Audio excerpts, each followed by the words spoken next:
বীরভূমের সাঁইথিয়া বিধানসভার ফুল্লুর গ্রাম পঞ্চায়েতের লোহাট গ্রামের বাসিন্দা নূর মোহাম্মদ গত মাসে পথ দুর্ঘটনায় আহত হয়ে মৃত্যুর সাথে লড়াই করছিল। খবরটি পৌঁছায় জেলা পরিষদের সভাধিপতি কাজল শেখের কাছে। সভাধিপতি তার বাড়িতে গিয়ে পুরো চিকিৎসা ব্যবস্থার যাবতীয় খরচা নিজের হাতে তুলে নেন। পরে আহত নূর মোহাম্মদকে চিকিৎসা করানোর জন্য শান্তিনিকেতন মেডিকেল কলেজ ও হাসপাতালে ভর্তি করেন। শুরু হয় নূর মোহাম্মদকে সারিয়ে তোলা চিকিৎসা। বাইরে থেকে ডাক্তার নিয়ে এসে চিকিৎসা করানো হয় নূর মোহাম্মদের। শান্তিনিকেতন মেডিকেল কলেজ ও হাসপাতালের আইসিইউ বিভাগে ভর্তি ছিলেন নূর মোহাম্মদ। এতদিন চিকিৎসার পর আজ মঙ্গলবার শান্তিনিকেতন মেডিকেল কলেজ ও হাসপাতাল থেকে ছুটি নিয়ে বাড়ি ফিরছেন পথ দুর্ঘটনায় আহত নূর মোহাম্মদ। সেই মতো আজ শান্তিনিকেতন মেডিকেল কলেজ ও হাসপাতালে পৌঁছান বীরভূম জেলা পরিষদের সভাধিপতি কাজল শেখ। পরিবারের সঙ্গে কথা বলেন। পরবর্তীতে ওই পরিবারের পাশে থাকার আশ্বাস দেন সভাধিপতি কাজল শেখ। সাংবাদিকদের মুখোমুখি হয়ে সভাধিপতি জানান, মৃত্যুর সঙ্গে লড়াই করছিল নূর মোহাম্মদ। যদিও সে এখন অনেকটাই সুস্থ হয়ে আজ বাড়ি ফিরছে, তিনি নিজেই সেই পরিবারের পাশে দাঁড়াতে পেরে নিজেকে ধন্য মনে করছেন সভাধিপতি কাজল শেখ। কাজলবাবু আরও জানান যে যেদিন থেকে শান্তিনিকেতন মেডিকেল কলেজ ও হাসপাতালে ভর্তি করানো হয়েছিল এই নূর মোহাম্মদকে, ঠিক সেই দিন থেকে আজ পর্যন্ত অর্থাৎ মঙ্গলবার পর্যন্ত যাবতীয় যে খরচা হয়েছে সেই খরচা পুরো বহন করেছে শান্তিনিকেতন মেডিকেল কলেজ ও হাসপাতাল কর্তৃপক্ষ। একটি টাকাও ওই পরিবারের বা সভাধিপতির কাছ থেকে নেননি শান্তিনিকেতন মেডিকেল কলেজ ও হাসপাতাল কর্তৃপক্ষ। এই জন্য শান্তিনিকেতন মেডিকেল কলেজ ও হাসপাতাল কর্তৃপক্ষকে ধন্যবাদ জানিয়েছেন জেলা সভাধিপতি কাজল শেখ। বীরভূমের বোলপুর থেকে কার্তিক ভান্ডারের রিপোর্ট, RM নিউজ 24। আগের থেকে অনেক ভালো আছে। আগের থেকে আমি ভালো আছো? আজকে কি ছুটি হলো? হ্যাঁ, এই যে পরিবারের কাছে চললে কতটা ভালো লাগছে নিজেকে আজকে সুস্থ হয়ে? আজকে অনেক ভালো লাগছে। আগেকার থেকে অনেকটা ভালো আছি। ডাক্তাররা, দিদিরা সবাই খুব ভালো দেখে, ওরা সবাই সাথে থাকে। মানে সভাধিপতি ছিলেন, হ্যাঁ, তিনিও যত সাধ্য চেষ্টা করেছেন বাঁচাবার। কি বলবে? উনিও অনেক দেখিয়েছেন আর দেখিয়েছেন, অনেক কিছুই করেছেন, সবই করেছেন উনি। মানে মরে যাবার মতন অবস্থা ছিল আমার। আজকে পরিবারের বাড়ির কাছে চললে হ্যাঁ। কতটা নিজেকে আনন্দ লাগছে? আজকে খুবই আনন্দ লাগছে। আগের থেকে ভালো আছে? আগের থেকে অনেক ভালো আছে। আজকে আনন্দ পাচ্ছি খুবই, আগে থেকে খুবই আনন্দ পাচ্ছি। আপনাদের ছেলে এখন সুস্থ? এখন সুস্থ আছে। আচ্ছা, আজকে বাড়ি নিয়ে যাচ্ছেন? আজকে বাড়ি নিয়ে যাচ্ছি।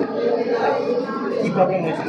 মোটরসাইকেলে অ্যাক্সিডেন্ট হয়েছিল 23 তারিখে, আগামী মাসের 23 তারিখে। তা আমাদের বাড়িতে, আমাদের গ্রাম গেছিলো কাজল শেখ গেছিলো আমাদের ওখানে সাঁইথিয়া থেকে বাড়ি ফেরার রাস্তাতে আসছিলো, আমাদের গ্রাম গেছিলো, দিয়ে ওকে দেখেছিলাম। ও গোটা পেশেন্টটার দায়বদ্ধ নিয়েছিল, আমাদের নিয়ে এসে এখানে আমরা ভর্তি করেছিলাম। ভর্তি করার পর এখন পেশেন্ট খুব সুস্থ আছে এবং খরচাপাতি যা আছে সব কাজল শেখই বহন করবে। আর কি যে বলেন, খরচাপাতি সেটা পুরোটাই 1 টাকাও নেয়নি হসপিটাল কর্তৃপক্ষ?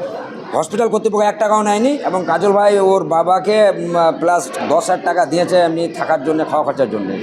1 টাকাও আমাদের কাছে হসপিটাল কর্তৃপক্ষ টাকা নেয়নি। এবং ডাক্তার, নার্স এরা খুব ভালো ব্যবহার করেছে এবং সুস্থও করেছে খুব তাড়াতাড়ির মধ্যে। এই নার্সিংহোমও খুব ভালো পরিষেবা দিয়েছে আমাদেরকে, ওই বলে আমাদের ছেলেটা সুস্থ করতে পেরেছি। আর উনি এটাও বলেছেন এখন সুস্থ আছে, আজকে ছুটি দেবে, আজকে বাড়ি নিয়ে যাবো। আর কাজল ভাই ছিল বলে আমাদের এতেই ছেলেটা বাঁচলো, নাহলে আমাদের বাঁচানোর সম্ভব ছিল না। আর্থিক অবস্থা খুব কম ছিল আমাদের, ওই কারণ থেকে আমরা সুস্থ করে বাড়ি নিয়ে যেতে পারছি। আমাদের বাড়ি হচ্ছে লোহাট, ফুলুর জিপি, লোহাট, সাঁইথিয়া থানা, বুঝলেন? কী বলছেন? আমার নাম ফজু শেখ, আমি ওর কাকা হচ্ছি। আপনাদের জানা আছে সাঁইথিয়া বিধানসভার ফুলুর গ্রাম পঞ্চায়েতের লোহাট গ্রামের বাসিন্দা নূর মোহাম্মদ শেখ মেলা দেখতে গিয়েছিল। মেলা দেখতে যাওয়ার পথে ও এবং ওর বন্ধু মোটরসাইকেল অ্যাক্সিডেন্ট করে এবং ওর বন্ধুটা স্পট ডেথ হয়ে যায়। এবং এর অবস্থা এমন একটা জায়গায় ছিল, আমি 15 তারিখে রামপুরহাট গিয়েছিলাম। রামপুরহাট থেকে ফেরার পথে ওই গ্রামের চায়ের দোকানে চা খাচ্ছিলাম। গ্রামের মানুষ বলল মৃত্যুর পরে একটা ছেলে বাড়িতে পড়ে আছে, বয়স 22 বছর। তো বাড়িতে যাই, বাড়িতে গিয়ে দেখি মা বাবা কান্না করছে, ওর স্ত্রী কাঁদছে, ছোট একটা 2-2.5 বছরের বাচ্চা আছে। ওখানে গিয়ে বলে আসি আমি এই বাচ্চা নূর মোহাম্মদের যেহেতু শারীরিক কন্ডিশন ভালো নেই, সেহেতু একে উচ্চ পর্যায়ে ট্রিটমেন্টের জন্য আমি নিয়ে যাব এবং এর যাবতীয় ট্রিটমেন্টের খরচা যেটুকু হবে সেটাই বহন করব।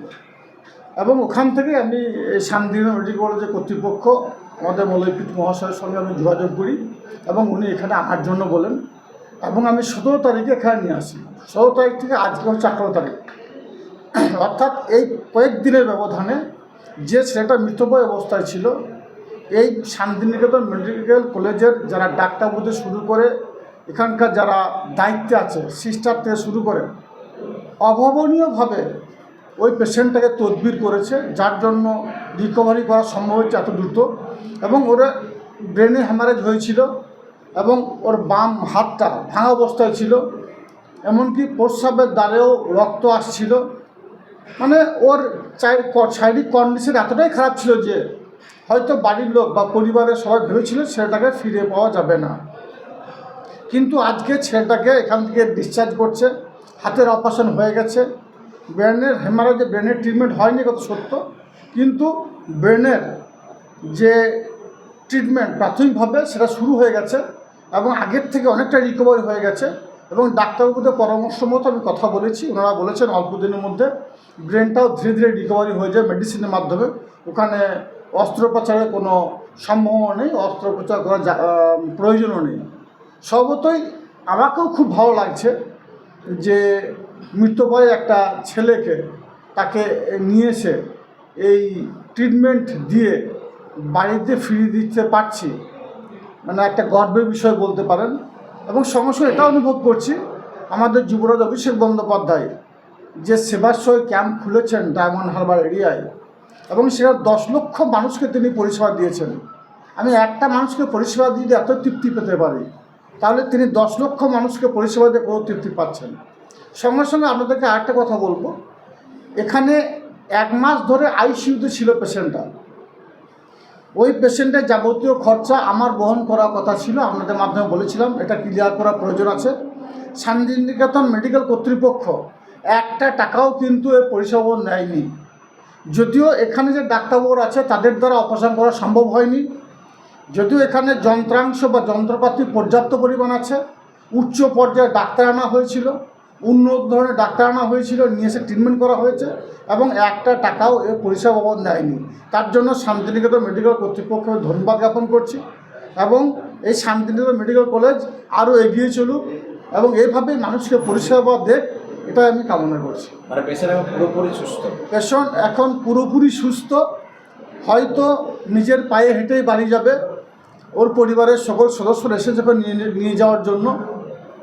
এবং খুবই ভালো লাগছে আজকের দিনে যে পেশেন্টটা মৃতপ্রায় অবস্থায় ছিল সেই পেশেন্টটাকে সুস্থভাবে বাড়ি পৌঁছে দিতে পারছি। আমি আপনাদের মাধ্যমে ওয়াদা করেছিলাম, প্রতিজ্ঞা করেছিলাম, শপথ করেছিলাম এই পেশেন্টটাকে যদ্দূর নিয়ে যেতে হবে আমি নিয়ে যাব, কিন্তু সেই পেশেন্টটা 1 মাসের মধ্যে এত দ্রুত রিকভারি করতে পারবে। আবার বলছি, এটা আমি ভাবতে অবাক লাগছে। আজকে ওর পরিবার লোক এসে যখন বাড়ি নিয়ে যাচ্ছে, পরিবার লোক খুব খুশি, আমিও খুশি। আমার যারা সহকর্মীরা ছিল প্রথম থেকে শুরু করে সাঁইতা ওকার এরিয়ার যারা ছিল তারা সকলে আমাকে এই খবরটা দিয়েছিল, তাদেরকে আমি ধন্যবাদ জ্ঞাপন করছি। তাদের মাধ্যমেই ওই পরিবারের মুখে আমি হাসি ফোটাতে পেরেছি।